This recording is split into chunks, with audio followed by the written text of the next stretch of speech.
আসসালামু আলাইকুম। ড্রিম একাডেমির পক্ষ থেকে তোমাদের সবাইকে স্বাগতম।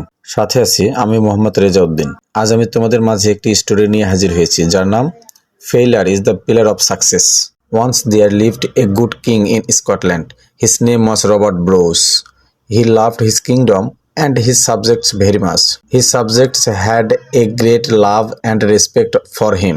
One day his enemies attacked his country and drove him away from his kingdom. Bruce fought his enemies time and again, but he was defeated every time. He took shelter in a remote cave. He became sad for his condition.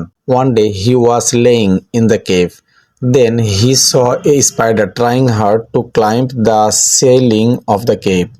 The spider failed again and again to succeed, but it did not give up hope.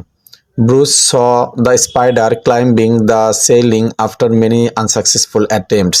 This dauntless spider inspired Bruce to shake off the darkness of despair.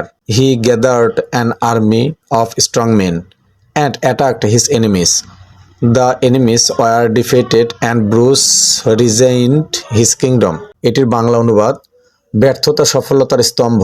একসময় স্কটল্যান্ডে এক ভালো রাজা ছিল। তার নাম ছিল Robert Bruce. সে তার দেশ ও প্রজাদের খুব ভালোবাসতো। তার প্রজারাও তাকে খুব ভালোবাসতো এবং শ্রদ্ধা করত। একদিন শত্রুরা তার দেশ আক্রমণ করলো এবং তাকে দেশ থেকে বিতাড়িত করলো। ব্রুস বারবার শত্রুদের বিরুদ্ধে যুদ্ধ করলো, কিন্তু প্রতিবারই সে পরাজিত হলো।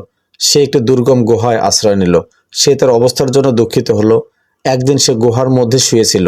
তখন সে একটি মাকড়সাকে গুহার ছাদে ওঠার জন্য কঠোর চেষ্টা করতে দেখল। মাকড়সাটি বারবার ব্যর্থ হলো, কিন্তু সে কখনো আশা হারায়নি। বহুবার ব্যর্থ হওয়ার পর ব্রুস দেখল যে মাকড়সাটি গুহার ছাদে উঠতে সক্ষম হয়েছে। এই নির্ভীক মাকড়সাটি ব্রুসকে হতাশার অন্ধকার থেকে বেরিয়ে আসার অনুপ্রেরণা দিল।